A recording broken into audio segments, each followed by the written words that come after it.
안녕하세요, 라모입니다. 오늘은 여행지에서 생길 수 있는 사건, 사고 중에 사기와 소매치기에 대해서 한번 알아볼게요. 사실 지난 시간에 하던 이야기들이 조금 더 남았어요. 여행지에서 주의해야 될 남자들의 유형. 하지만 지금 휴가철이 가까우고 있죠. 그래서 이번 시간에는 여행지에서 누가 여러분의 호주머니를 노리는지, 그리고 누가 여러분의 멘탈을 탈탈 털어가는지 한번 살펴보도록 하겠습니다. 영어로 이용해서 사기를 치는 사람들도 있어요. 어떤 경우냐면 처음에 이제 흥정할 때는 15이라고 했는데 15이라고 했는데 나중에 돈을 낼 때는 아니야, 나 50라 그랬거든, 50이라 그랬거든, 그렇게 우기는 사람들이 있습니다. 그래서 이런 거 방지하는 가장 좋은 방법은 흥정을 하는 단계에서 수첩이나 이런 데 적어 놓도록 하는 거죠. 증거를 남기는 거죠. 15, 15라고 15 맞지? 이렇게 적어서 확인시켜주는 방법이 가장 낫습니다. 그리고 사진 얘기하니까 하나 더 얘기하고 싶은 게, 제 지인이 필리핀에 갔는데 해변가에 예쁜 모래성이 있더래요.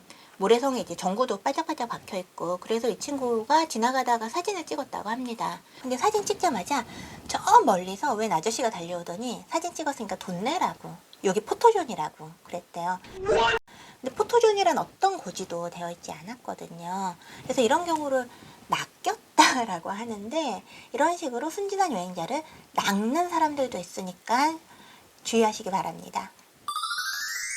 가장 많이 겪는 애들이 흥정하다가 사기를 겪는 경우인데, 자신이 뭐 헐리우드 스타나 아니면 만화 캐릭터나 아니면 그 지역 유명 인사나 이런 사람들 분장을 하고 사람들하고 같이 사진을 찍어주고 돈을 버는 사람들이 있는데, 이거 자체는 사기는 아니에요. 이 사람들도 돈 벌려고 나와 있는 거니까. 근데 문제는 흥정을 할 때 문제가 생깁니다. 사진을 찍기 전 가격과 사진 찍은 후에 이 사람이 내라는 가격이 달라지는 경우죠.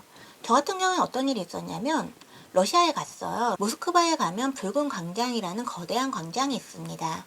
거기에 우리가 익히 알고 있는 테트리스 성당도 있고요. 그리고 그 광장 중앙에는 레닌의 무덤이 있어요. 레닌은 죽고 나서 땅에 묻히지 못하고 미라가 돼서 그곳에 전시되고 있거든요. 그래서 우리가 그걸 관람할 수가 있습니다. 그래서 레닌의 무덤에 가서 미라가 된 레닌을 보고 나오니까 기분이 조금 묘한데, 근데 눈앞에 레닌 분장을 한 아저씨가 지나가는 거예요. 레닌이다 싶어서 아저씨한테 가서 같이 사진 찍으면 얼마냐고 물어봤어요. 그러니까 레닌 아저씨가 50루블이래요. 뭐 50루블이면 1,000원 정도거든요. 뭐 그 정도면 보통 이제 1달러 정도니까. 그래서 레닌 아저씨랑 같이 사진을 찍으려는데 갑자기 뚱뚱한 아저씨가 나타나요. 네, 레닌하고 사진 찍을 거면 나랑도 사진 찍어야 된대요. 아저씨 누구세요? 라고 물어보니까 자기는 스탈린이래요. 근데 안 닮았어. 안 닮았는데 어쨌든 그래서 한쪽에 레닌, 한쪽에 스탈린 이렇게 양옆에 두고 사진을 같이 찍었어요. 그래서 제가 돈을 내려는데 50루블 드리려고 하는데 갑자기 이 스탈린 아저씨가 500루블을 달래요. 500루블이면 한 10,000원 정도 하거든요. 아니, 공산주의 지도자들이 스탈린이랑 레닌이 자본주의의 맛이 들어서 나한테 사기를 치네? 약간 이런 상황이었어요. 근데 저도 사실 인도 여행을 오래 했거든요. 그래서 흥정하는 기술은 인도에서 잔뼈가 굵었습니다. 인도를 여행하다 보면 이런 일들이 너무 많거든요. 그래서 그럴 때는 그냥 뭐 달라는 대로 돈을 다 주거나 뭐 그럴 필요가 없고, 저는 이제 50루블 딱 주면서 아저씨한테 받으려면 받고 말려면 말아라, 억울하면 경찰 불러라 라고 얘기를 했습니다.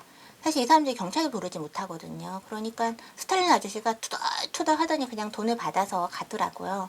자본주의란 이런 거구나. 이거는 소매치기 수법인데 유럽이나 남미에서 많이 발생하는 경우고요.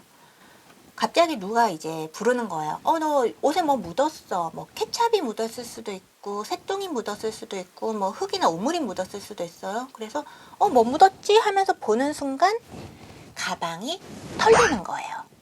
근데 이게 되게 고전적인 수법이거든요. 근데 항상 당하는 사람들이 생기더라고요.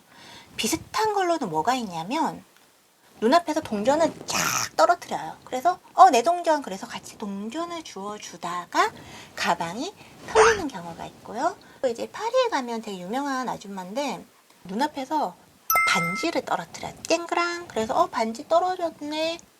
그러다 보면 이제 가방이 사라지는 경우가 있고, 아니면 뭐 이 반지는 행운의 반지다 그러면서 너한테 팔겠다 이러는 경우도 있는데, 대도시에 가면 갑자기 팔찌를 채워주거나 꽃을 주는 사람들이 있어요. 이거 뭐지? 그러면 뭐 행운의 팔찌다 그러면서 돈을 달래요. 그거 자체도 일단은 문제긴 한데, 어쨌든 그래서 나 돈 없어 못 주겠다 하면서 티격태격 할 때 그 일행이 여러분의 가방을 들고 도망가는 경우가 있습니다. 또 어떤 경우도 있냐면 갑자기 서명을 해달래요. 그래 눈앞에 서명 용지를 들이밀면서 뭐 우리 지역에 누구누구를 위해서 서명을 해달라, 아니면 뭐 난민들을 위해서 서명을 해달라. 그래서 거기 서명을 해주다 보면 그때 여러분의 가방이 사라지거나 휴대폰이 사라지거나 지갑이 사라질 수 있는 거죠. 그래서 대부분의 소매치기 수법들이 상대의 주의를 분산시키는 거예요. 그래서 눈앞에 낯선 사람이 나타나서 말을 걸고 주의를 분산시키려고 할 때 눈앞의 상황에 따라가기보다는 일단은 가방부터 챙기세요. 가방을 이제 손에 꼭 잡고 그 다음에 대답을 하셔도 늦지 않습니다. 그리고 나라에 따라서 공항이나 기차역에 들어갈 때 그 건물에 들어가려면 진 검사를 받아야 되는 경우들이 있어요. 근데 이때 2인 1조로 소매치기들이 활약을 합니다. 그래서 짐을 이제 검사 받으려고 서 있잖아요. 그때 제 앞에 한 명, 제 뒤에 한 명이 선 후에 제 짐이 이제 엑스레이를 통과할 때 뒷사람이 이제 제 주위를 분산시키는 거죠. 그동안 앞사람이 제 짐을 들고 도망가는 경우도 있습니다. 다음 시간에는 여행 중에 우리가 부딪힐 수 있는 각종 성희롱과 성추행에 대해서 한번 알아보겠습니다. 여행지에는 어떤 새끼들이 있어서 우리 여성 여행자들에게 피해를 주는지 그 사례들을 살펴보고, 그리고 어떻게 대처해야 되는지 대처법 한번 알아볼게요. 그럼 여러분 다음 시간에 만나요. 안녕.